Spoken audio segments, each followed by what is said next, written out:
இன்றைக்கு நான் உங்களுக்கு இந்த பெண்டகோஸ்டின் நாளை குறித்த ஒரு சத்தியத்தை உங்களுக்குள்ள விதைத்து உங்களை இந்த 10 நாளுக்கு ஆயத்தப்படுத்தக்கூடிய வசனங்களை உங்களை கொடுத்து உங்களை உற்சாகப்படுத்த போகிறேன். நல்லா கவனிங்க. தேவன் எப்படி நம்மை ஒரு விடுதலைக்குள்ள கொண்டு போகிறார்? நம்முடைய எண்ணம் எப்படி தெரியுங்களா? ஆண்டவர் ஒரே ஜெபம் பண்ணணும், ஒரு பாஸ்டர் ஒரு பிரேயர் பண்ணணும், என் லைஃபே மாறிடணும். ஒரு பெரிய ஆமென் சொல்லுங்க. நிறைய நேரம் அப்படிப்பட்ட ஒரு காரியத்துக்காக நம்ம காத்துட்டு இருப்போம். இதுல ஏதாவது ஒரு பாஸ்டரோ ஒரு ஊழியக்காரனோ கிடைச்சா நாம் நினைப்போம், அவங்க பண்ற ஒரே ஜெபத்துல என்ன ஆயிடணும், என் லைஃப் கம்ப்ளீட்டா மாறிடணும். நான் உங்களை பார்த்து அன்பா கேட்கிறேன், வேதத்துல அப்படிப்பட்ட ஒரு சத்தியத்தில் ஆதியாகமம் தொடங்கி வெளிப்படுத்துதல் வரை இல்லை. இந்த கிறிஸ்டியானிட்டி என்ற பெரிய மாபெரும் இயக்கத்தை ஒருவராலையும் ஒடுக்க முடியாத வளர்ந்து விரிவடைகிற இந்த இயக்கத்தை உண்டு பண்ண தேவன் பயன்படுத்தின இயேசு கிறிஸ்து. அவருடைய லைஃப் அப்படி இல்லை. அவரால் உண்டாக்கப்பட்ட அப்போஸ்தலர்களுடைய வாழ்க்கையும் கூட அப்படி இல்லை. ஆனா இக்கடைசி காலத்துல நமக்குள்ள எங்க இருந்தோ பக்கவாட்டுல சத்தியம் போன்ற ஒரு கருத்து உள்ள வந்துருச்சு. அது என்னன்னு கேட்டா, இயேசு கிட்ட போனா ஒரு நொடியில உன் வாழ்க்கையே ஏதோ லாட்டரி டிக்கெட் அடிச்சது மாதிரி ஆயிடும். இல்ல, ஆண்டவர் ஒரு பயணத்தை நமக்கு வைத்திருக்கிறார். அந்த பயணம் ஆரோக்கியமான பயணம்.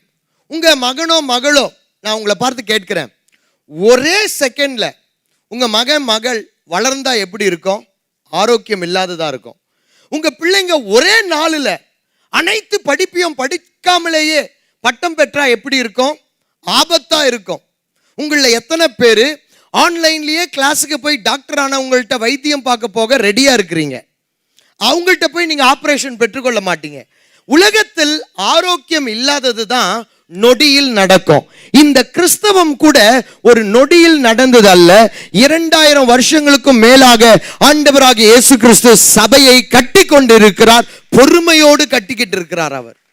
அவர் நமக்காக காத்திருக்கிறார். சபை முதிர்ச்சி அடையும், சபை உடைய வளர்ச்சி, ஆவிக்குரிய வளர்ச்சி முழுமை அடையும். அப்போ இன்று நான் ஒரே வார்த்தை சொல்லித்தரேன், நல்லா கவனிங்க. ஆண்டவர் ஒரு மேஜிக் மந்திர வார்த்தையில உங்க வாழ்க்கையை மாற்றுகிறது அவருடைய சித்தமும் விருப்பமும் அல்ல. மாறாக உங்களுக்கும் எனக்கும் ஒரு பயணத்தை வைத்திருக்கிறார். ஒரு பெரிய ஆமென் சொல்லுங்க. அந்த பயணம் சில நேரத்தில் எளிமையா இருக்கும், சில நேரத்தில் கொஞ்சம் கடுமையா இருக்கும்.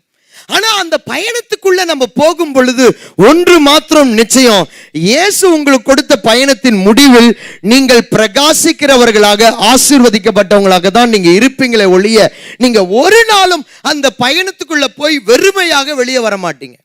அப்ப ஆண்டவர் ஒரு மனிதனை பிளஸ் பண்ண அவர் ஒரு பாதையை காண்பிக்கிறார். இதுதான் என்னுடைய கருத்து. ஆண்டவர் ஒரு மனிதனை ஆசீர்வதிக்க அவனுக்கு ஒரு என்ன வைக்கிறார்? ஒரு பாதையை ஆண்டவர் வைக்கிறார். ஆண்டவர் ஆபேலுடைய காணிக்கை அங்கீகரித்தார். அப்போ அங்கே ஒரு பயணம். காயினுடைய காணிக்கை அங்கீகரிக்கல. நான் நினைக்கிறேன் அவன் பயணத்தை விரும்பாதவன். மோசேயை எழுப்புகிறார், கிதியோனை எழுப்புகிறார், தாவீதை எழுப்புகிறார். ஆனா பயணமே இல்லாத சாலமோனையும் ஆண்டவர் எழுப்பினார். ஒரு நொடியில சாலமோன் ராஜாவானாரு. பாருங்க, அதுவும் ஆண்டவருடைய பிளெஸிங் தான். ஆனா பயணமே இல்லாம ஒரு வழி நடத்துதல், ஒரு பாதைக்குள்ளே போகாம பெரிய ஆளா ஆகணும்னு நினைக்கிறவங்க சீக்கிரத்தில் தளர்ந்து போயிடுவாங்க. ஆனா பயணத்துக்குள்ள போய் சீர்படுகிறவங்க ஆண்டவரால் ஆரோக்கியம் ஆசீர்வதிக்கப்படுவாங்க. இதுல குறிப்பா ஊழியத்துக்காக ஆயத்தப்படுகிற, இல்ல ஊழியம் செய்ய விரும்புகிற பிள்ளைகளுக்கு ஒரு முக்கியமான ஒரு ஆலோசனையை நான் கொடுக்க விரும்புகிறேன். என்ன ஆண்டவர் உருவாக்கும் போது என்ன பைபிள் காலேஜில் ஆண்டவர் உருவாக்கல. பைபிள் காலேஜில் போய் ஒரு நாற்காலியில் அமர்ந்து ஒரு மேஜையில பைபிளை வச்சுட்டு முன்பாக ஒரு ஒயிட் போர்டை வச்சுக்கிட்டு எழுதி கற்றுக் கொடுத்த ஒரு ஊழியக்காரரும் என் வாழ்க்கையில் இருந்தாங்க. ஆனா நான் உருவாக்கப்பட்டதை அவர்களுக்கு நான் கிரெடிட்ஸாக நான் அதை கொடுக்க மாட்டேன். ஏனென்றால் என்னை ஆண்டவர் உருவாக்கின இடம் என்னன்னு கேட்டீங்கன்னா மெய்ப்பர்களுடைய பாதத்துல. என்னுடைய மேய்ப்பருக்கு ஹவுஸ் விசிட்டிங் போகும்போது பெட்ரோல் வண்டியில காலி ஆயிடும். பாஸ்டர் நீங்க தள்ளுங்க பாஸ்டர், நான் தள்ளிக்கிட்டு வரேன் சொல்லிட்டு அவருடைய வண்டியை நான் தள்ளிட்டு போகும்போது அவர் பைபிளை சுமந்தவரா நடந்து வருவார். அவர் டூ வீலரை நான் தள்ளிக்கிட்டு போவேன். அந்த தள்ளின ஒவ்வொரு நடையும் அடியும் என்னை தேவன் உருவாக்கினதா இன்று திரும்ப நான் பார்க்கிறேன். எங்க சர்ச்சில் பேப்டிசம் டேங்க் இல்லாத பொழுது எங்க பாஸ்டர் ஒவ்வொரு இடமா போய் ஞானஸ்தானம் கொடுக்கிறத பார்க்கும் பொழுது நான் சொன்னேன், பாஸ்டர் இனி நம்ம வெளியே போய் அலைஞ்செல்லாம் கொடுக்க முடியாது, ஓனர் கிட்ட பேசுவோம், வாடகை வீடு தான் இருந்தாலும் தோட்டத்தில் நாமே ஒரு பேப்டிசம் டேங்க் கட்டுவோம்னு சொல்லி என் கையில் கெட்டப்பாறை எடுத்து வாங்க பாஸ்டர் சேர்ந்து செய்வோன்னு அந்த ஒயிட் அண்ட் ஒயிட் போட்டுட்டு இருந்த பாஸ்டரோடு கூட இறங்கி அந்த பள்ளத்தை நான் தோண்டி சில நாட்களாக ஒரு மனிதன் இறங்கி ஞானஸ்தானம் எடுக்கிற வரைக்கும் இந்த கையினால தோண்டி கட்டின அந்த நாட்கள் என்னை தேவன் உருவாக்கின நாட்களாய் நான் எண்ணி பார்க்கிறேன். ஆனா நான் மேற்கத்திய நாடில் பவுல் மாம்சத்துல உடைய காரியத்தை கர்த்தருக்குள் மேன்மை பாராட்டினது போல நான் உங்களை உணர்த்த மேன்மை பாராட்டுகிறேன். என்ன தவறா நினைக்காதீங்க. மேற்கத்திய நாட்டில் கனடால பைபிள் காலேஜில் நான் எத்தனையோ மேற்கத்திய தலைவர்களுடைய கிளாஸ் ரூம்ல உட்கார்ந்து கற்றுக் கொடுத்ததை ஒரு நாளும் என் சிந்தையில் நான் கிரெடிட் கொடுக்கிற அளவுக்கு இல்லை. மேற்கத்திய ஊர்ல கூட எங்களுடைய ஊழியக்காரருக்கு நான் கூட இருந்து பணிவிடையாய் சேர்ந்து அவரால் கடிந்து கொள்ளப்பட்டு, என்ன உள்ளூர் ஊழியக்காரன் மாத்திரம் திட்டல, எனக்கு பாக்கி என்ன தெரியுமா, என்ன பல ஊர் ஊழியக்காரன் திட்டி இருக்கிறாரு. ஒரு ஆமென் சொல்லுங்க. அப்படிப்பட்ட எனக்கு ஒரு கிருபை, அதை மேன்மையா நான் கருதுகிறேன். இப்படிப்பட்ட அனுபவங்கள், இப்படிப்பட்ட பாதை உங்களுக்கு முன்பாக உங்களுக்கு சேவை செய்யும்படியாய் எனக்கு ஒரு வாய்ப்பை ஏற்படுத்தி கொடுத்திருக்கிறது. புரிஞ்சா ஒரு ஆமென் சொல்லுங்க. ஆனா ஒருவேளை என்ன வேதாகம கல்லூரி உருவாக்கி இருந்தால் உங்க முன்பாக இன்று என்னால இந்த சிறிய ஊழியத்தை செய்ய முடியுமா எனக்கு தெரியாது. ஆனால் நல்ல வேளை என்னை உருவாக்கியது வேதாகம கல்லூரிகள் அல்ல, என்னை உருவாக்கியது மேய்ப்பர்கள், அப்போஸ்தலர்கள், நடந்து சென்று சுவிசேஷத்தை சொன்ன ஊழியக்காரர்கள். அவர்கள் பாதத்தில் நான் உருவானேன். என்ன சொல்ல வரேன்னு கேட்டா பாதை சொல்லுங்க அந்த வார்த்தையை. சோ மந்திர வார்த்தையை இயேசு கிட்ட இருந்து எதிர்பார்க்காதீங்க. இந்த ஒரு மந்திர வார்த்தையில் என் வாழ்க்கை மாறும் என்று எதிர்பார்க்காதீங்க. உங்களுக்கு ஒரு பாதையை வைத்திருக்கிறார். அந்த பாதை எப்படி இருந்தாலும் சரி, அந்த பாதையை உன்னை உருவாக்கவே தேவன் வைத்திருக்கிறார். இதுல ஒரு பெரிய மகிழ்ச்சி என்ன தெரியுமா, எனக்கு இன்னும் அந்த பாதையில தான் தேவன் என்னை உருவாக்கிட்டு இருக்கிறார். இன்றைக்கு என்ன பார்த்தீங்கன்னா உங்க முன்பாக நல்ல கோட் சூட் போட்டுக்கிட்டு மைக் பிடிச்சிக்கிட்டு நான் இருப்பேன். சண்டே நைட் 9:30 பார்த்தீங்கன்னு வைங்க, நான் டெலிவிஷனில் வரக்கூடியவராக இருப்பேன். ஆனால் சில நாட்களில் என்ன நீங்கள் வார நாட்களில் வந்து என்னை பார்த்தீங்கன்னு வைங்க, நான் ஒரு ஹாஃப் ஷார்ட்ஸ் போட்டுக்கிட்டு, ஒரு டிஷர்ட் போட்டுக்கிட்டு, ஒரு ஷூ போட்டுக்கிட்டு, வேர்த்து விறுவிறுத்து கர்த்தருடைய ஆலயத்தை கட்டுகிற ஒரு வேலைக்காரனாக தான் நீங்கள் என்னை பார்க்க முடியும். இந்த சில சீசன் என்னை ஆண்டவர் உருவாக்கினதை நான் பார்த்துருக்கிறேன். என்னை ஆலயத்தை கட்டவும், சரீரம் நொறுக்கப்படுகிற வேலைகளை கடினமாக செய்யவும். எனக்காக ஜெபம் பண்ணுங்க. எனக்கு கொஞ்சம் சுகர் லெவல் அதிகம், அதனால எனக்கு ரொம்ப நேரம் ஒர்க் பண்ண டயர்ட் ஆயிடும். உங்கள்கிட்ட சொன்ன தப்பு இல்லை. உங்க வீட்டுக்கு வரும்போது இன்னும் காஃபி குடிங்கன்னு என்னை அனுப்பாம இருப்பீங்க, புரியுதா? ஆமா, இப்போ பாவக்காய் வறுவல்லாம் வைக்க ஆரம்பிச்சிருவீங்க, கவனிங்க. அப்போ எனக்கு இப்போ முன்ன மாதிரி இல்லாமல் ரொம்ப டயர்டும் சோர்வும் ஆயிடுது. நிறைய தண்ணி குடிக்கணும், நிறைய என்னால் டயர்ட்னஸ் பாடிக்குள்ளே வருது வேலை செய்யும் போது. இருந்தாலும் இங்கே எல்லாரும் விபிஎஸ் நடத்தி கொண்டிருந்தீங்க. ஆனால் கத்தருக்காக எனக்காக இல்லை, கத்தருக்காக நான் சில காரியத்தை இந்த விபிஎஸ் நடக்கிற நாட்களில் நான் கட்டி கொண்டு இருக்க எனக்கு கத்தர் கிருபை செய்தார். அப்போ நான் சொன்ன, ஆண்டவரே என்னப்பா இன்னும் நாங்கள் செய்யணுமா? பாதை சொல்லுங்க, தேவன் நடத்துகிற பாதை. அப்போ ஆண்டவர் எனக்கு காட்டினது என்னன்னு கேட்டா, என்னுடைய பரிசுத்தவான்கள் மோசே போன்றவங்க, ஆபிரகாம் போன்றவங்க, அவங்க அக்காலத்தில் ஜெபிக்கணும்னா அவங்க என்ன பண்ணுமா, மலையேறி மேலே வரணுமா. என்ன பண்ணும்? மலையேறி மேலே வரணும். மலையேறி மேலே வந்து பலிபீடத்தை கட்டி அவர்கள் பலியை சுமந்து மேலே வந்து அவர்கள் கர்த்தருக்கு ஆராதனை செலுத்தணும். சொல்லுங்க, பாதை. அப்போ நான் கேட்கும் போது எனக்காக ஒரு ப்ரேயர் ரூம் நான் கட்டிட்டு இருக்கிறேன், அதுவும் வாடகை இருக்கிற ஒரு ஸ்தலத்தில். அந்த ப்ராஜெக்ட் கொஞ்சம் சிரமம் ஆயிடுச்சு. என் பிரச்சனை என்னன்னா, சின்னதாக ஆரம்பிக்கும், பெருசாக முடிஞ்சிடும். பார்க்குறீங்களா ஆலயத்தை? அந்த மாதிரி அப்போ அப்படி செய்துட்டு இருக்கும்போது ஆண்டவர் எனக்கு கொடுத்த ஒரு வெளிப்பாடு என்னன்னு கேட்டா, நீ கடினமா உன் வீட்டு மேல்தளத்தில் நீ என்னோடு கூட தனிமையில் இருப்பதற்காக நீ கட்டுகிறாயே, இதை ஏதோ ஒரு ப்ராஜெக்ட் என்று நினைக்காத. பரிசுத்தவான்களும் கூட அக்காலத்தில் என்னை சந்திக்கும்படியாய் அவர்கள் நடு இரவில் ஏறி விளக்கை ஏந்தி கொண்டு மலையில் ஏறி அதிகாலையில் அந்த பலிப்பிடத்தை கட்டி முடித்தவர்களாக அந்த இடத்தில் பலி செலுத்தும்படியாய் அவர்கள் எனக்காக காத்திருந்தார்கள். நீ சிம்பாலிக்கா கண்டெம்பரரி மாடர்ன் டேஸ்ல எனக்காக ஒரு பலிப்பீடத்தை கட்டி கொண்டு இருக்கிறாய் என்றது ஆண்டவர் கூட. சொல்லுங்க, பாதை. அந்த பாதை சில நேரம் என்ன இப்படி தாழ்மையான, உங்கள்கிட்ட நான் மனசு விட்டு பேசலாம்ல, என்ன தாழ்மையான பாதையில் ஆண்டவர் நடத்தும் போது கேட்பேன், ஆண்டவரே நான் அப்ராட்ல ட்ரைனிங் பெற்றிருக்கிறேன் ஆண்டவரே, என்னுடைய family is a cross cultural family. மாம்சத்தில் மேன்மை பாராட்டுறேன்னு நினைக்காதீங்க. நான் இப்படியெல்லாம் சிந்திக்கும் போது அதை கர்த்தருக்குள்ள சிந்திப்பேன். ஆண்டவரே, எனக்கு நீங்க டெலிவிஷன்ல பேச வாய்ப்பு கொடுத்துருக்கிறீங்க, நல்ல பிளெஸட் சர்ச் கொடுத்துருக்கிறீங்க, இனி இதெல்லாம் நான் செய்ய வேண்டியது இல்லை என்று நினைக்கும் பொழுது ஆண்டவர் எனக்கு உணர்த்துறது என்னன்னு கேட்டா, நான் இப்ப சொன்ன லிஸ்ட் எல்லாம் ஒரு குப்பை. ஆனா ஆண்டவர் எனக்காக என்னை உருவாக்க வைத்திருக்கிற பாதை இருக்கு பாருங்க, அது ஒரு குப்பையே இருந்தாலும் அதுதான் எனக்கு மாளிகை. ஒரு பெரிய ஆமீன் சொல்லி கரங்களை தட்டி. அதனால என்றைக்குமே ஊழியர்கள் ஊழிய பயிற்சியில ஆண்டவரால் பயன்படுத்தப்படணும்னு நினைக்கிறவங்க ஒரு மேஜிக் வேர்டு உன் தலையில ஒரு நாள் எண்ணெய் ஊத்துவாங்க, உன்னை கூப்பிடுவாங்க, உன்னை பெருசா அங்கீகரிப்பாங்க, அன்னியிலிருந்து நீ சூப்பரான ஊழியக்காரானா ஆகிடலாம், நீ ஒரு நாளும் நினைக்காதீங்க. No.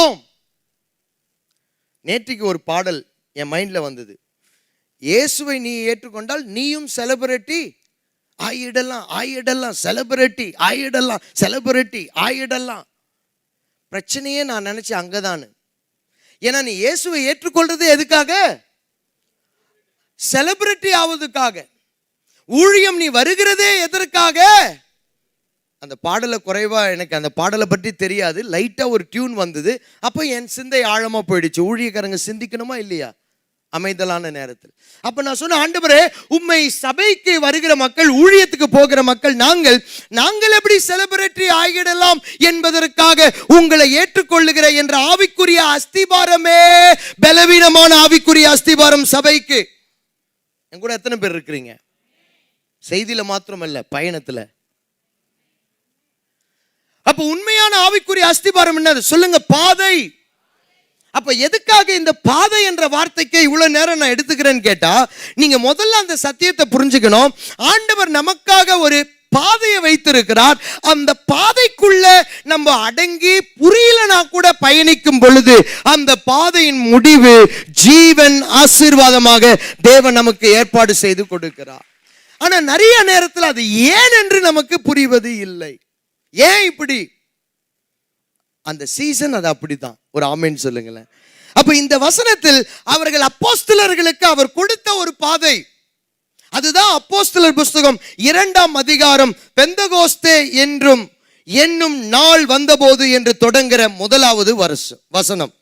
Apostle Book of Acts chapter 2 verse 1 for the apostles, the instructions given by Jesus. அவர் இங்க என்ன நடக்கிறது? பெந்தகோஸ்தே என்னும் நாள் வந்தபோது அவர்கள் எல்லோரும் ஒருமனப்பட்டு ஓரிடத்தில் வந்திருந்தார்கள். ஒரு பெரிய ஆமென் சொல்லுங்க பார்க்கலாம். ஒருமனப்பட்டு ஓரிடத்தில் அவர்கள் வந்திருந்தார்கள். அடுத்தது சொல்லுகிறது, அவர்கள் உட்கார்ந்திருந்த வீடு முழுவதும். பெந்தகோஸ்ட் என்ற சத்தியம், பெந்தகோஸ்தே என்றால் என்ன தெரியுங்களா? ஒயிட் அண்ட் ஒயிட் போடுகிறது பெந்தகோஸ்ட் உடைய டீச்சிங்கின் மையம் அல்ல. நகை போடாம இருக்கிறோம், நாங்க தான் பெந்தகோஸ்ட், அது அல்ல. நாங்க டாக்டர்கிட்ட போக மாட்டோம் எங்களுக்கு வியாதி இருந்தா, அது பெந்தகோஸ்ட் அல்ல. இதெல்லாம் வெளிப்புறமான சில காரியங்கள், இதுவும் அவசியம், இதில் ஆரோக்கியமான காரியங்கள் அவசியம். ஆனால் பெந்தகோஸ்ட் என்றால் பைபிள் என்னன்னா, அதுல ஒரு சத்தியம், அவர்கள் எல்லோரும் ஓரிடத்தில் கூடி வந்தார்கள். அது தேவன் அப்போஸ்தலர்களுக்கு கொடுத்த ஒரு பாதை. ஆமென். ஒரு பாதை. நாங்க எப்படி ஜீசஸ், அவங்களுடைய கேள்வி என்ன? அப்போஸ்தலர்களுடைய கேள்வி பாருங்க, இந்த இடத்தில் அவர்கள் இயேசுவை பார்த்து கேட்ட கேள்வி. இயேசு சொல்றார் 1ஆம் அதிகாரம் 5வது வசனத்தில், ஆகையால் நீங்கள் எருசலேமை விட்டு போகாமல் என்னிடத்தில் கேள்விப்பட்ட பிதாவின் வாக்குத்தத்தம் நிறைவேற எருசலேமை, 2வது முறை எருசலேமை விட்டு போகாதீங்க, காத்து இருங்க.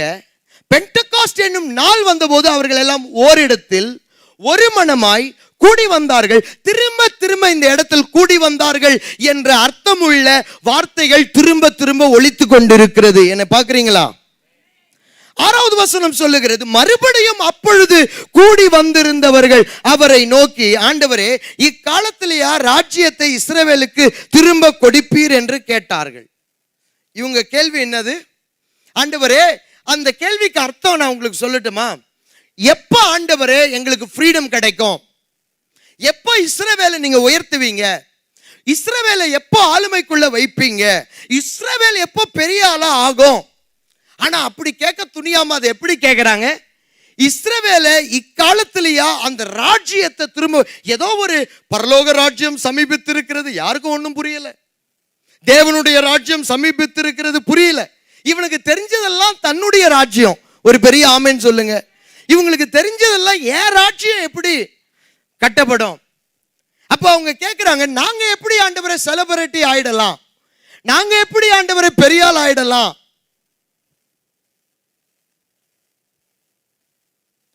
இவங்க கேட்கறது ஒரு பெரிய நல்ல மோட்டிவ்ல இருக்கிற வேர்டா இருந்தாலும் அதுல செல்ஃபிஷ்னஸ் அதிகம் கலந்துருக்கு. ஏன்னா உங்களுக்கு தெரியும், அப்போஸ்தலர்கள் என்ன நினைச்சாங்கன்னா, இயேசு போவாரு, அவருக்கு ரைட் ஹேண்டு லெஃப்ட் ஹேண்டா யார் இருப்பா?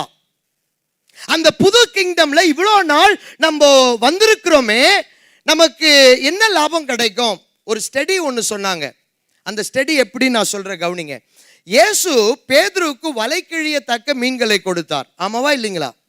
அந்த வலை கிழியத்தக்க கொடுத்த மீன்களின் அளவுகோலை அவர்கள் அளவிட்டு பார்த்தார்களாம்.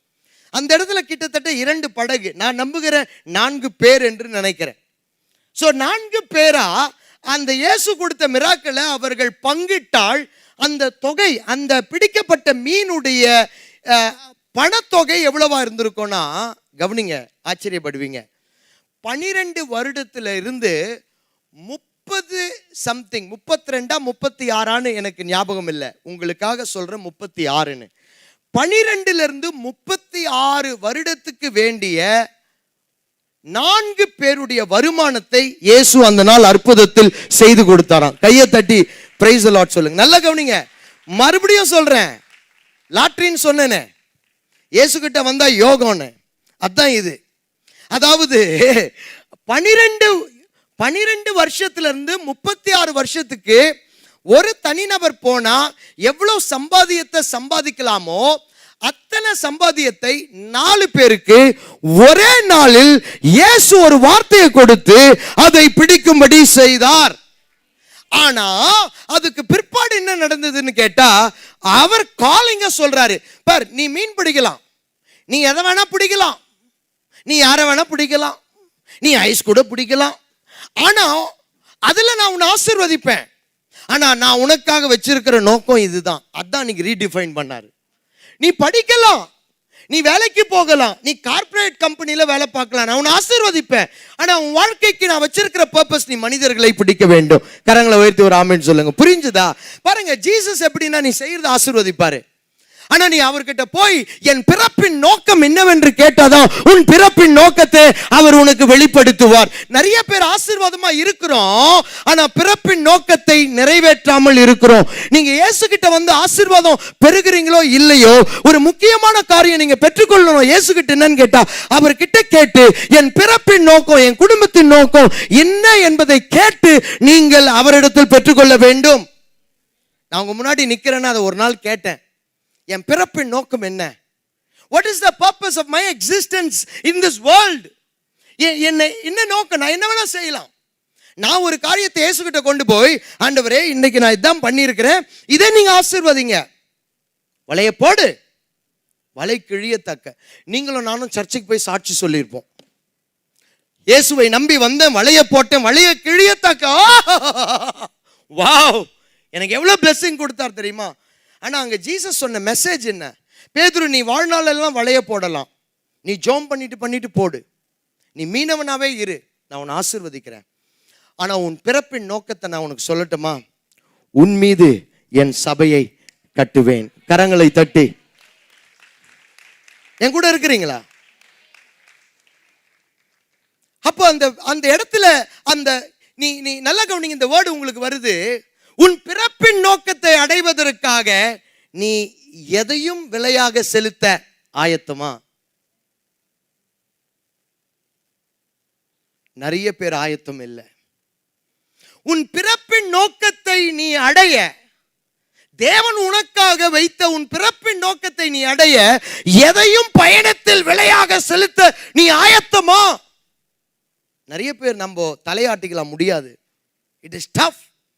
அன்னைக்கு ஆண்டவர் அந்த பீட்டருக்கு முன்னாடி அவர் கூட இருந்த அவருடைய சகோதரர்கள், நண்பர்கள், உறவினர்கள், இட்ஸ் a family business. அங்க இருந்த 4 பேருக்கு முன்னாடி, கண்ணுக்கு முன்னாடி 12 வருஷத்துல இருந்து 36 வருஷத்துக்கு உண்டான இன்கம் முன்பாக இருக்கிறது. அதாவது உன் லைஃப் செட்டில்டு. ஆண்டவர் உன்னை கூப்பிடும் பொழுது நல்லா கவனிங்க. நீங்க யாராவது ஒருத்தங்க வந்து, பாஸ்டர் எனக்கு வேலை இல்லை, எனக்கு இயேசு வேலை, எனக்கு சர்ச்சில் வேலை கிடைக்குமானா, நான் மோஸ்ட் ஆஃப் த டைம் உங்களை எடுக்கணும்னு நினைச்சா கூட ஆண்டவர் எடுக்க விட மாட்டார். ஏன்னு கேட்டால் அதுல உனக்கு ஒரு சாட்சியே கிடையாது. வேற வழி இல்லாம சர்ச்சுக்கு வந்துட்டேன் என்றதான் உன் சாட்சி. ஆனா ஆண்டவர் உன்னை அழைக்கிறதுக்கு முன்பாக உனக்கு நீ என்ன சர்ச்சில் கிடைக்கும்னு நீ நினைச்சு அதை 3, 4, 5 மடங்கு உனக்கு கொடுப்பாரு. அதுக்கப்புறம் கேட்பாரு, உன் பிறப்பின் நோக்கம் மனுஷனை பிடிப்பதற்காக, உன் பிறப்பின் நோக்கம் நீ சபையில் பலப்படுவதற்காக, உன் பிறப்பின் நோக்கம் நீ ஆத்துமாக்களை ஆதாயப்படுத்துவதற்காக, உன் பிறப்பின் நோக்கம் நித்திய வாழல் நாளெல்லாம் உனக்கு கிடைக்கக்கூடிய பலனுக்காக நீ வாழுவது உன் பிறப்பின் நோக்கம். ரெடியா? அப்பதான் நம்ம என்ன பண்ணுவோம் தெரியுமா? இல்லைங்க ஆண்டவரே, அன்னைக்கு எனக்கு கால் வரல, ஆனாலும் இன்னைக்கும் வரல. நீ பிறக்கிறதுக்கு முன்பாகவே உன் மேல கால் வந்துருச்சு, ஆண்டவருடைய அழைப்பு. ஆமென். ஆனா அந்த அழைப்புக்கு நீ விலை செலுத்துவாயா என்பதனாலதான் இப்போ திடீர்னு பாஸ்டர் நான் ஊழியம் செய்யணும், பாஸ்டர் நான் ஊழியம் செய்யணும் இருந்த ஆட்கள் திடீர்னு எப்படி மாறுவாங்க தெரியுமா? பாஸ்டர் என்ன தேவன் ஆசீர்வதித்து விட்டார், நான் எங்கேயோ போயிட்டேன்வாங்க. எதுல? உன் பிறப்பின் நோக்கத்திலையா? நீ எங்கேயோ போயிட்ட. அன்னைக்கு பீட்டருக்கு முன்பாக அந்த இடத்துல சொல்லுங்க, பாதை. டாபிக்ல தான் இருக்கேன். தேவன் நமக்கு கொடுக்கிற பாதை. மந்திர வார்த்தையில் நாம் மேல வர முடியாது. பாதை. சிலர் ஜெபத்தை மந்திர வார்த்தையா பார்க்கறீங்க, முடியாது. பாதை. நான் இந்த ஸ்டோரிக்கு வரணும், ஒரு கருத்து சொல்லிட்டு வரேன். நிறைய ஜெபிக்கிறவங்க நான் பார்த்துருக்கேன், நிறைய ஜெபம் பண்ணிட்டு பிளெஸிங் இல்லாமல் இருக்கிறவங்கள பார்த்துருக்கிறேன். கொஞ்சம் ஜெபம் பண்ணிட்டு பிளெஸடாக இருக்கிறவங்கள நான் பார்த்துருக்கிறேன். நான் யோசிப்பேன், நிறைய ஜெபிச்சுட்டு பிளெஸிங் இல்லாமல் இருக்கிறாங்க, கொஞ்சம் ஜெபம் பண்ணிட்டு ரொம்ப ஆசீர்வாதமாக இருக்கிறாங்க. எனக்கு புரியலையே ஆண்டவரே, இது நான் படித்தது கேட்டதுக்கெல்லாம் மாறா இருக்கே. எத்தனை பேருக்கு நான் சொல்றது புரியுது? அப்போ ஆண்டவர் எனக்கு வெளிப்படுத்துது என்ன தெரியுமா? இந்த கொஞ்சம் ஜெபம் பண்ணாம பார், ஆனால் அவன் என் பாதைக்குள்ள இருக்கிறான். ஆமென். நிறைய ஜெபம் பண்ணாம பார், அவன் நிறைய பேசுறான் என்கிட்ட, ஆனா என் பாதையில இல்லை. சமீபத்தில் ஒருத்தர் ரொம்ப நேரமா ஒரு சைட்ல இப்படி சாஞ்சி போனை இப்படியே வச்சுக்கிட்டு உட்கார்ந்து ரொம்ப நேரம் இப்படியே உட்கார்ந்துட்டு இருந்தார். எனக்கே பரிதாபம், நல்லா உட்காருங்களேன் அப்படின்னு. இல்லை இல்லை, போனு சார்ஜில் ஒயர் சின்னது, ஒயர் ரொம்ப நேரமா சாஞ்சி இப்படியே ஒயர் சின்னதுனால பிளக்கோடு பிளக்கா ரொம்ப வேதனையா. நானும் எவ்வளோ பேசியிருக்கேன், எவ்வளோ அற்புதங்கள் சாட்சிகள் எல்லாம் சொல்லி எல்லாம் பலப்படுத்தி என்னென்னவோ ரொம்ப நேரம் ஆகிப்போச்சு, பல மணி நேரம் ஆகிப்போச்சு. இப்படியே உட்கார்ந்து என்ன ஆகிட்டு இருக்காரு. சொன்னேன், ஏன் பார்த்து உட்காருங்க. திடீர்னு ஐயோன்னு கத்துனாரு. ஏன் ஐயோ என்னாச்சு என்ன? அவர் சொன்னாரு, சுவிட்ச் ஆன் பண்ணாம வச்சுட்டேன் பாஸ்டர்.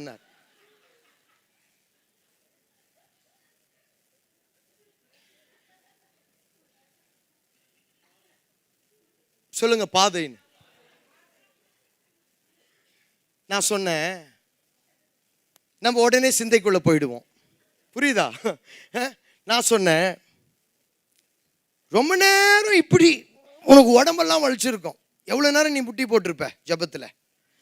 எவ்வளோ நேரம் இப்படி உன் எண்ணமெல்லாம் ஒயிட் கலர் கார்டு வேற, கிறிஸ்டியன் ஒயர் வெள்ளை.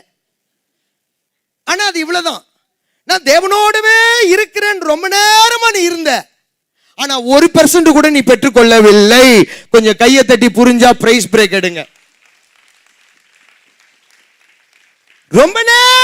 ரொம்ப வருஷமா இப்படியே, ஆனா 1% கூட நீ பெற்றுக்கொள்ளவில்லை. எத்தனை பேருடைய ஆவிக்குரிய வாழ்க்கை அப்படி?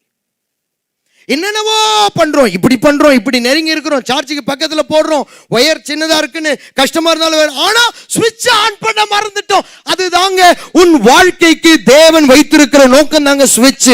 அதுதான் பாதை. அதை ஆன் பண்ணிட்டு நீங்க கொஞ்சம் ஜெபம் பண்ணி கொஞ்சம் ஃபாஸ்டிங் இருந்து தொடர்ச்சியா கர்த்தருக்குள்ள இருந்தீங்கன்னா ஒரு வெற்றி பாதைக்குள்ள நீங்க போயிடுவீங்க. பெரிய பெரிய காரியம் நீங்க செய்ய வேண்டிய அவசியம் இல்லை. நம்மள ஆண்டவர் கஷ்டப்படுறதுக்கு அழைச்சார்னா எதுக்கு? இயேசு அவர் சொல்லுகிறார், நான் உனக்கு இளைப்பாறுதல் கொடுக்க வந்தேன் என்றார். I came to give you rest. அப்ப நீ என்ன பண்ணு, நீ கரெக்டா என்னோட கூட சிங்க்ல இருக்கிறியா என்பதை நீ அப்பப்போ செக் பண்ணிட்டு, அதுதான் பெண்டகோஸ்ட், அதான் பாதை. அதான் சீஷர்களை பார்த்து சொல்றாரு, இஸ்ரவேல் ராஜ்யம் எப்போ சேரணும் எப்போ வரணும் என்று தேவனுக்கு அடுத்தவைகளை கேட்டு நீ குழம்பிக் கொள்ளாதீங்க. மாறாக நீங்க என்ன பண்ணுங்கன்னு கேட்டா, நீங்க ஓரிடத்தில் பெந்தகோஸ்தே நாள் வரும் பொழுது கூடி வாங்க. அப்படி கூடி இருக்கும் போது என் கூட சிங்க்ல இருப்பீங்க. அப்படி இருக்கும் பொழுது நான் செய்வேன். ஆமென். வாழ்க்கையை புதுப்பிக்கிறதுக்கு ஒரு வழி என்ன தெரியுமா பாஸ்டர்? ரொம்ப இன்னைக்கு வேர்டு அதான், ஏதோ ஒரு இறைச்சல் உங்க லைஃப்ல, ஏதோ ஒரு இறைச்சல், ஏதோ ஒரு அலைச்சல், ஏதோ ஒரு சமாதானம் இல்லாத நிலைமை, குழப்பம், வெறுப்பு, நீங்க செய்யற வேலை படிப்பின் மேல உங்களுக்கு திருப்தி இல்லை. இது மாறுறதுக்கு என்ன ஆகும்? அதை நீங்க நினைச்சாலே, அதை நீங்க நினைக்கும் போது, நான் மாற்றத்துக்குள்ள எப்படி போகணும்னு நீங்க நினைக்கும் போது நீங்க வேதனைக்குள்ள போயிடுறீங்க, டிப்ரெஷனுக்குள்ள போயிடுறீங்க. I cannot change. நான் ஒன்று சொல்லட்டுமா? ஒரு ஈஸியான வழி சொல்லட்டுமா? உன்னால முடிந்தா just wait on the Lord for some days. நான் ஊழியத்தில் நெக்ஸ்ட் லெவல் போகிறேன். I believe it. ஒவ்வொரு அறையும் தேவன் நிரப்பி அடுத்த அறைக்கு கொண்டு போயிட்டு இருக்கிறார். இது வந்து ஐ பிலீவ் இது 6வது அறை. ஒரு அறையும் நிரப்பி, வீட்டு ஹால், மேல்தளம், கூரை இல்லாத மேல்தளம், தகர டப்பா, ஈடன், பட்ரோட், அதுக்கு பிற்பாடு ஈடன் என்ற அந்த பில்டிங். இது 6வது நிலையில இருக்கிறோம். ஆனா நான் ஆண்டவர்கிட்ட போயிட்டு, எனக்கு இப்போ நிறைய காரியத்துக்கு திட்டங்கள் வேணும். நான் என்ன தெரியுமா பண்ணேன்? எங்கள் வீட்டு மாடியில் வாடகை வீடு தான், அங்கே நான் செலவு பண்ணுறதுக்கு நான் ஒரு வாகனம் வாங்கலாம். இந்த உலகத்தில் நான் அடையாளப்படுத்துறதுக்கு ஏதாவது வாங்கலாம். பட் சொன்ன ஆண்டவரே, நீங்கள் கொடுக்குற காணிக்க தசம பாகம் வேற, எங்கள்கிட்ட ஆண்டவர் பெறுகிற விதம் வேற மாதிரி இருக்கும். அதை ஆண்டவருக்கு நான் கட்டினேன். I want to be here with you. அப்ப ஆண்டவர் சொன்னாரு, நிறைவான பலன். ஒரு பெரிய ஆமென் சொல்லுங்க. நிறைவான பலன். எது நிறைவான பலன்? போவாசுடைய போர்வை நம்ம மேல மூடுகிறது தான் என்னது? நிறைவான பலன். அப்ப ஆண்டவரே, இந்த கூடாரத்துக்குள்ள நான் வந்து இங்க பெந்தகோஸ்தே என்றும் நாள் வந்தபோது, அந்த கூடாரத்துக்குள்ள, அந்த பிரசன்னத்துக்குள்ள, அந்த பரிசுத்த ஆவியானவருக்குள்ள நான் வந்து இருக்கிறேன் பாருங்க. அதுதான் என் வாழ்க்கைக்கு திருப்பு முனை கொண்டு வரப்போகிற நாட்கள். அதுதான் உன் பிரச்சனைக்கு தீர்வு கொண்டு வரப்போகிற. அது செய்யறதா உங்களுக்கு கஷ்டமா இருக்கும். It only takes few days. சில நேரம் நீங்க ஆண்டவரோடு திரும்ப ஒப்புரவாகி புது பலன் பெற்று குழப்பத்திலிருந்து நீங்கி பிளஸட் டைம்குள்ள போகிறதுக்கு உங்களுக்கு தேவையான நாட்கள் சில நேரம் 3 நாள் தான். ஒரு பெரிய ஆமென் சொல்லுங்க. 3 days of quietness. 3 நாள் யாரையும் பார்க்காத குவைட்டா இருக்க முடியுமா? 6 நாள் வேதத்தை மாத்திரம் படிக்க முடியுமா உங்களால? டைம் எடுத்து உபவாசம் போக தேவையில்லை. 10 நாள் 40 days உங்களால் இருக்க முடியுமா? பெரிய ஃபாஸ்டிங் போக தேவையில்லை. இந்த சீசன் எவ்வளோ நல்ல ஆண்டவர் பாருங்க. அவர் எனக்கு சொல்றது என்னன்னா, சும்மா ஃபாஸ்டிங் போவாத, எல்லாம் கொடுத்துட்டேன், ஜெயம் எடுக்கிற சீசனுக்குள்ள நீங்க இருக்கிறீங்க, ஏன் சாப்பிடாம இப்படியே உடம்பு கெடுத்து இருக்கிறீங்க, சாப்பிடுங்க, நான் உங்களுக்காக ஜெயத்தை கொடு, அந்த சீசனுக்குள்ள நாம் போகிறோம். ஆமேன். கையை தட்டி இதுக்கு பிரைஸ். கத்தர் சாப்பிடுன்னு சொன்னாலும் அதுல பவர் இருக்கு, கத்தர் சாப்பிடாதேன்னு சொன்னாலும் அதுலயும் ஒரு பவர் இருக்கு. கத்தர் சொல்லுகிறதை செய்தால் நம்ம வாழ்க்கையில அந்த கூடாரத்துக்குள்ள, அந்த இடத்துக்குள்ள சொல்லுங்க பாதை, அவருடைய கைடன்ஸ்க்குள்ள நீங்களும் நானும் போகும் பொழுது there will be a breakthrough, ஒரு மாற்றம், ஒரு அமைதி. இறையாதே அமைதலா இரு என்று உன் மைண்ட், உன் எமோஷன், நம்ம உணர்வு எவ்வளவு இறையுது. பட்டண மக்களுக்காக நான் பேசுறேன். I am speaking for urban people. நம்ம லைஃபே ரொம்ப ஃபாஸ்ட் ஆயிடுச்சு.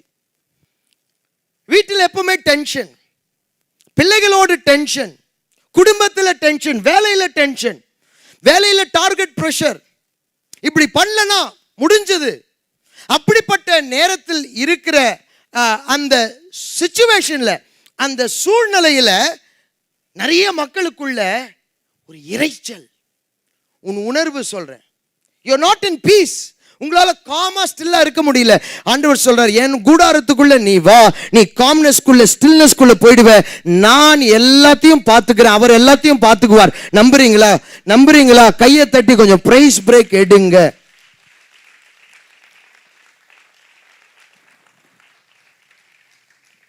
பெந்தகோஸ்தே என்றும் நாள் வந்தபோது அவர்கள் எல்லோரும் ஒரு இடத்தில் கூடி வந்தார்கள், ஒரு மனமாய் கூடி வந்தார்கள். அதுதான் தேவன் அவங்களுக்கு வைத்திருந்த பாதை.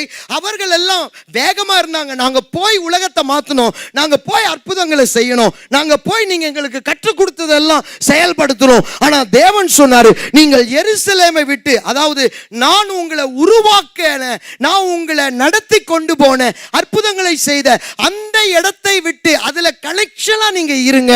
அப்படி இருக்கும் பொழுது நீங்க நிச்சயம் வாக்குத்தத்தங்களை பெறுவீர்கள். இப்ப பீட்டருக்கு வருவோமா? 12 வருஷத்துல இருந்து 36 வருஷங்க வெல் செட்டில்டுங்க. நான் பீட்டரா இருந்தா நான் சொல்லியிருப்பேன், எனக்கு தேவன் கொடுத்திருக்கிற ஒரு அழைப்பையே மாத்திட்டு இருப்பேன். அழைப்பு என்ன தெரியுமா? நான் ஒரு பெரிய பிசினஸ் மேன் ஆகணும், நிறைய பணம் சம்பாதிக்கணும், நிறைய ஊழியத்தை தாங்கணும். இப்படியே நிறைய ஆளு கோட்டை விட்டுட்டு இருக்கிறாங்க. இப்படி ஒரு பெரிய கிரௌடே சர்ச்சுக்குள்ள இருக்கு.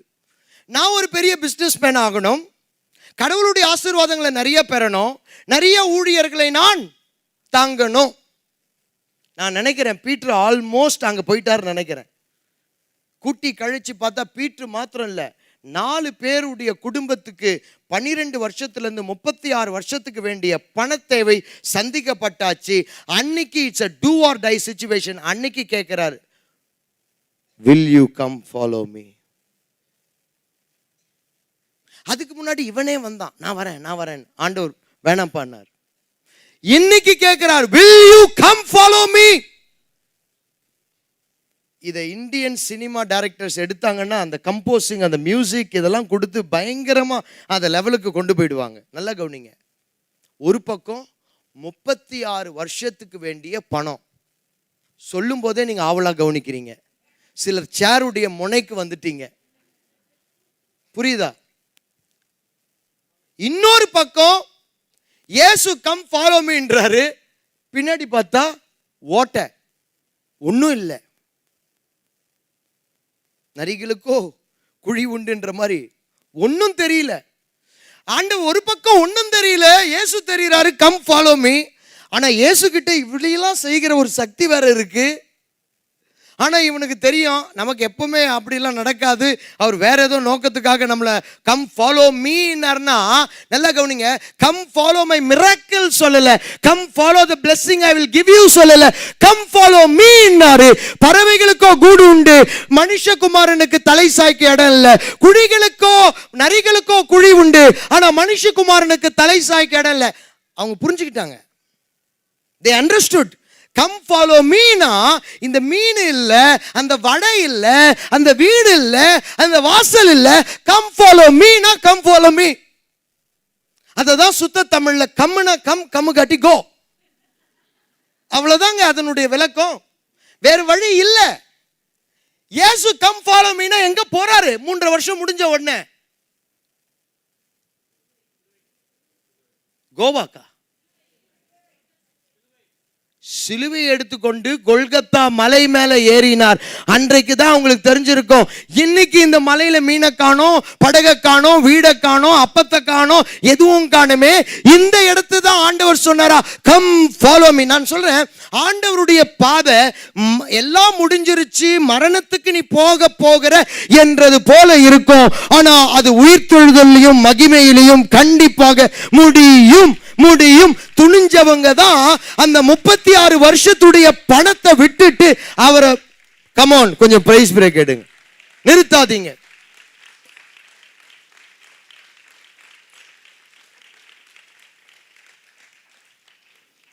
என்னை விட்ட பெந்தகோஸ்தே நாள் வரையும் பேசுவேன். உங்க மேல வச்சிருக்கிற இரக்கத்துல முடிக்க போறேன். Worship team please come. ஆனா எனக்குள்ள நிறைய சத்தியங்களை ஆண்டவர் கொடுத்திருக்கிறாரு, நிறைய வசனங்களை கொடுத்திருக்கிறார். 10 days நீங்க இமர்ஸ் ஆக போறீங்க. நிறைய பிப்ளிக்கல் வேர்டுல பெண்டகாஸ்டை பத்தி பேச போறேன். பைபிள்ல இருக்கிற 7 பண்டிகைகளை பற்றி உங்களுக்கு நான் டீச் பண்ண போறேன். ஆண்டவருடைய பண்டிகைகள் நமக்கு ஒரு பாதை என்றதுதான் இன்றைக்கு என்னுடைய ஒரு கருத்து. என்னன்னு கேட்டா, ஒரு பாதை வச்சிருக்கிறார். அந்த பாதை என்னன்னு கேட்டா, இந்த சில நேரம் இப்படிப்பட்ட காத்திருத்தல் நமக்காக அவர் வச்சிருக்கிற ஒரு பாதை. நீங்க என்ன நினைப்பீங்கன்னு கேட்டா, ஞாயிற்றுக்கிழமை சண்டே ரிலிஜன், மதம், பிரேயர், ஆராதனை அப்படி நினைப்பீங்க. But he has a journey for you. ஒரு பாதை. அந்த பாதைக்குள்ள நீங்க வருவதற்கு சில அட்ஜஸ்ட்மெண்ட்ஸ் செய்ய வேண்டி இருந்தா நீங்க செய்யுங்க. ஏன்னா அதுக்கப்புறம் ஒரு பிளஸட் இடத்துக்குள்ள கொண்டு போவார். ஆமென். எத்தனை பேர் சந்தோஷமா இருக்கிறீங்க? எத்தனை பேர் அந்த கைடன்ஸ் நீங்க ஒரு டைரக்ஷன் பெற்றுக்கொண்டீங்க? ஆமென். ஒரு டைரக்ஷன் பெற்றுக்கொண்டீங்க. he said வாங்க இந்த பாதைக்குள்ள வா. பீட்டர் உடனே ஒரு தீர்மானம் எடுத்தார். ஆண்டவரே, 12 to 36 years அந்த பணம், பைபிள் தெளிவாய் சொல்லுகிறது, அவர்கள் மீன்களை, வலைகளை, படகுகளை, குடும்பத்தை கூட. நமக்கு அப்பேற்பட்ட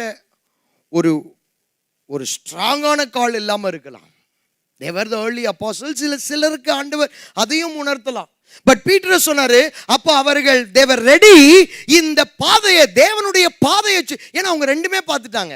ஒரு வார்த்தையில கிடைக்கிற பிளெஸிங்கும் பார்த்துட்டாங்க, வாழ்நாள் எல்லாம் அவருக்கு பின்பாக போகிற அந்த பாதையும் அவர்கள் பார்த்துட்டாங்க. இது ரெண்டுத்தையும் பார்த்தவங்க அவங்க நினைச்சாங்க, நமக்கு மேன்மை என்ன தெரியுமா? நான் சொல்லட்டுமா? நிறைய பேர் மீனை பார்த்தவங்க சரித்திரத்தை படைக்கல, தேவ பாதைக்கு அர்ப்பணிச்சவங்க சரித்திரத்தை படைத்தார்கள். இன்னும் பேசப்பட்டு கொண்டிருக்கிறார்கள்.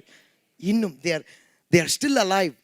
அவர்கள் இன்னும் நம்மோடு கூட உயிரோடு இருக்கிறாருங்க. ஏன்னா we talk about them every day as if they live yesterday. அவர்கள் நேற்று நம்மோடு கூட வாழ்ந்தது போல அவர்களை பற்றி இன்னும் நாம் பேசிக்கொண்டு இருக்கிறோம். they are still.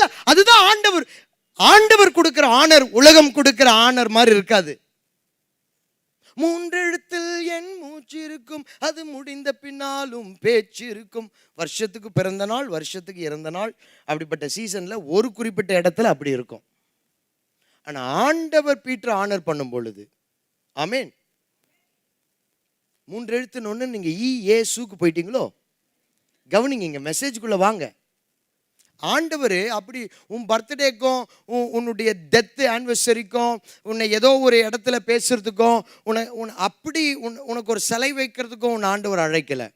உன்னை என்னையும் நித்திய காலமாய் சரித்திரத்தை படைக்கிறவர்களாக நாம் பேசப்படுகிற அளவுக்கு தேவன் நம்மை எழுப்ப விரும்புகிறார். அது அவருடைய பாதை. உலகம் கொடுக்கிற கணம். அலெக்ஸ் பிரதர் வந்துட்டீங்களா? அவர் ஆண்டவர் மியூசிக்ல யூஸ் பண்ணிட்டு இருக்கிறார். அந்த இடம் சொன்னவொன்னே அவர் போயிட்டார். அவரை திரும்ப நான் கொண்டு வர வேண்டி இருந்தது. ஸ்பிரிட்ல பேசுறேன். ஆமென். Thank you Lord. சொல்லுங்க, அவர் எனக்காக நியமித்திருக்க. உங்களோட பேச ஆரம்பிச்சிருங்க. அவர் எனக்காக ஒரு ஒரு ஒரு வழியை, ஒரு ஐடியாவை, ஒரு பிளானை, ஒரு பாதையை எனக்காக வச்சிருக்கிறார். as I wait, அதை எனக்கு காட்டுவார். மந்திர வார்த்தையில் அது எனக்கு நடக்காது, மந்திர வார்த்தையில் இது மாறாது, மந்திர தந்திரத்தில் அது மாறாது. என் பிறப்பின் நோக்கத்தை எனக்கு அவர் காண்பிக்கிற நாட்களுக்குள்ள நான் வந்துட்டேன். அந்த பிறப்பின் நோக்கத்துக்கு 12 வருஷம் 36 வருஷம் லாபத்தையும் கூட நான் பணயம் வைக்கிற இடத்துக்கு நான் வந்துட்டேன். நான் அவருடைய பாதையை பிடித்து விட்டேன். சீஷர்களை பார்த்து சொன்னா, நான் உங்களுக்காக இந்த சீசன் வைத்திருக்கிற பாதை என்னவென்றால், பெந்தகோஸ்தே என்னும் நாள் வந்தபோது நீங்கள் எல்லோரும் ஓரிடத்தில் காத்திருங்கள், நான் உங்களை மாற்றுவேன். உங்களுக்கு ஆவியானவர் என்னை குறித்து வெளிப்படுத்துவார், உங்களோடு கூட அவர் பேசுவார், உன் பிறப்பின் நோக்கத்தை அவர் நிறைவேற்றுவார். இதுதான் உனக்கு ஒரு பெரிய, நிறைய பேருக்கு ஒரு வாக்குத்தத்தம். இந்த பெண்டகாஸ்ட் சீசன் உன் பிறப்பின் நோக்கம் உனக்கு வெளிப்படுத்தப்பட போகிறது. the greatest blessing for you. நீ எதற்காக ஆண்டவர் உன்னை இந்த பூமி கொண்டு வந்தார், உன்னை எதற்காக வைத்திருக்கிறார், உன்னை கொண்டு என்ன செய்ய போகிறார் என்று பிறப்பின் நோக்கம் நிறைவேற போகிறது. come on right now. பல ஆலோசனைகளை உங்களுக்கு கொடுத்திருக்கிறார், பல கைடன்ஸ் உங்களுக்கு கொடுத்திருக்கிறார். இன்றைக்கு கவர்ச்சிகரமான காரியத்துக்கு போகிறதை விட அந்த நாட்கள்ல தேவ சமூகத்தில் இருக்க உங்களை அர்ப்பணிங்க. ஸ்டார்டிங் from 27th மாலை 6 மணி தொடங்கி நம்ம அனைவரும் அப்போஸ்தலர்கள் மேல் வீட்டறையில் காத்திருந்தது போல we are going to wait on the Lord, we are going to wait on Jesus. எல்லா கண்களை மூடி கொஞ்சம் நல்லா ஆவியில பேச ஆரம்பிச்சிருங்க, பிரேயர் லாங்குவேஜ்ல பேச ஆரம்பிச்சிருங்க. மேல கீழே கேலரியில டிவில இருக்கிறவங்க, ஆன்லைன்ல இருக்கிறவங்க பேச ஆரம்பிச்சிருங்க. ஓ, in the mighty name of Jesus, in the mighty name of Jesus, in the mighty name of Jesus. இயேசுவின் நாமத்தில ஆண்டவரே, உம்முடைய பிள்ளைகளை பிறப்பின் நோக்கத்துக்குள்ள கர்த்தர் உங்களை கொண்டு போய் கொண்டு இருக்கிறார். He is going to reveal you. A revelation will come. ஒரு வெளிப்பாடு உங்களுக்கு வரப்போகிறது. சில காரியம் இறைந்து கொண்டு இருக்கிற, இறைச்சலா இருக்கிற சில காரியம் அமைதல் அடைய போகிற சீசனுக்குள்ள நீங்க போய் கொண்டு இருக்கிறீங்க. உங்களுக்கு முன்பாக ஒரு பாதை வைக்கப்படும், ஒரு பாதை காண்பிக்கப்படும், ஒரு கதவு திறக்கப்படும். அது தேவன் உங்களுக்கு நியமனம் பண்ணி நீங்க சூஸ் பண்ண போறீங்க. ஆண்டவரே, I choose your way, I choose your path. உங்க வழி நடத்துதலை நான் எனக்காக ஏற்றுக்கொள்ளுகிறேன் ஆண்டவரே. I believe in it and I choose it, Lord. Oh, ஆவியானவரே, ஆவியானவரே, எங்களுக்குள்ளே வாசம் செய்யும் ஆவியானவரே, என் வாழ்வை உம் சித்தம் போல் நடத்தி செல்லுமையா. எழுந்து பாடலாமா? எங்களுக்குள்ளே வாசம் செய்யும் ஆவியானவரே, என் வாழ்வை உம் சித்தம் போல் நடத்தி செல்லுமையா. ஆவியானவரே, ஆவியானவரே, பரிசுத்த ஆவியானவரே, ஆவியானவரே, ஆவியானவரே, பரிசுத்த ஆவியானவரே. சத்தமிட்டு ஆவியானவரே கூப்பிடுங்க அவரை. ஆவியானவரே, பரிசுத்த ஆவியானவரே, ஆவியானவரே, ஆவியானவரே, பரிசுத்த ஆவியானவரே, எங்களுக்குள்ளே வாசம் செய்யும் ஆவியானவரே, என் வாழ்வை உம் சித்தம் போல் நடத்தி செல்லும் ஐயா. எங்களுக்குள்ளே வாசம் செய்யும் ஆவியானவரே, என் வாழ்வை உம் சித்தம் போல் நடத்தி செல்லும் ஐயா. ஆவியானவரே, ஆவியானவரே, பரிசுத்த ஆவியானவரே, ஆவியானவரே, ஆவியானவரே, பரிசுத்த ஆவியானவரே. எல்லாரும் சேர்ந்து கேட்போமா? எங்கு செல்ல வேண்டும், என்ன சொல்ல வேண்டும், வழி நடத்தும் ஆவியானவரே. சேர்ந்து கேளுங்க. எங்கு செல்ல வேண்டும், என்ன சொல்ல வேண்டும், வழி நடத்தும் ஆவியானவரே. உம் விருப்பம் இல்லாத இடங்களுக்கு செல்லாமல் தடுத்து நிறுத்தும் ஆவியானவரே. ஓவும் விருப்பம் விருப்பம் இல்லாத இடங்களுக்கு செல்லாமல் தடுத்து நிறுத்தும் ஆவியானவரே. ஆவியானவரே, ஆவியானவரே, பரிசுத்த ஆவியானவரே, ஆவியானவரே, ஆவியானவரே, பரிசுத்த ஆவியானவரே. சேர்ந்து சொல்லமா? எப்படி எப்படி நான் ஜெபிக்கவேன், எதற்காக ஜெபிக்கவேன், கற்றுதாரும் ஆவியானவரே. ஓ இந்த சீசன் எப்படி நான் ஜெபிக்க வேண்டும், எதற்காக ஜெபிக்க வேண்டும், கற்றுத்தாரும் ஆவியானவரே.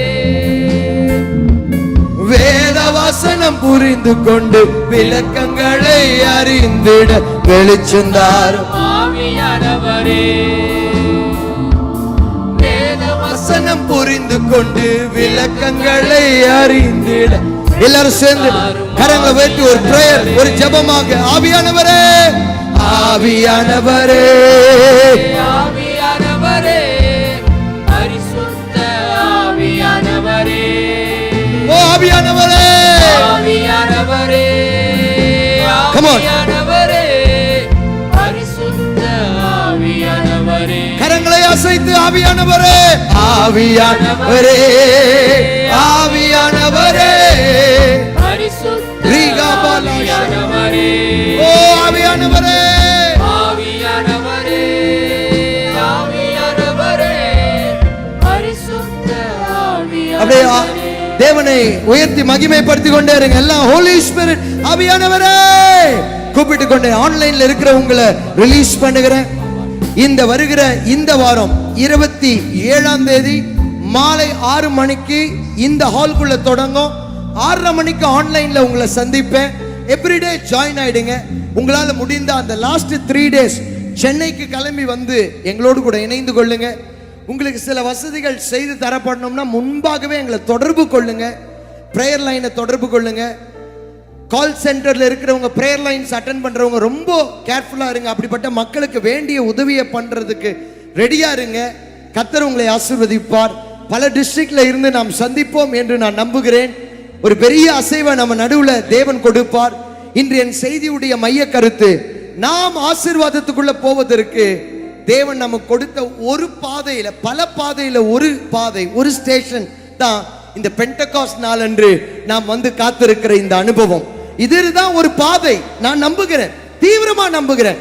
இந்த பாதைக்கு பிற்பாடு அவர் நமக்கு ஒரு நல்ல வழியை காண்பிப்பார். உன் பிறப்பின் நோக்கத்தை உனக்கு வெளிப்படுத்துவார். God bless you. கர்த்தர் உங்களை ஆசீர்வதிப்பார். கரங்களை தட்டி ஆன்லைன்ல இருக்கிறவங்களை ரிலீஸ் பண்ணலாமா? Let's release them. Let's release them. சொல்லுங்க, இறையாதே அமைதலா இரு.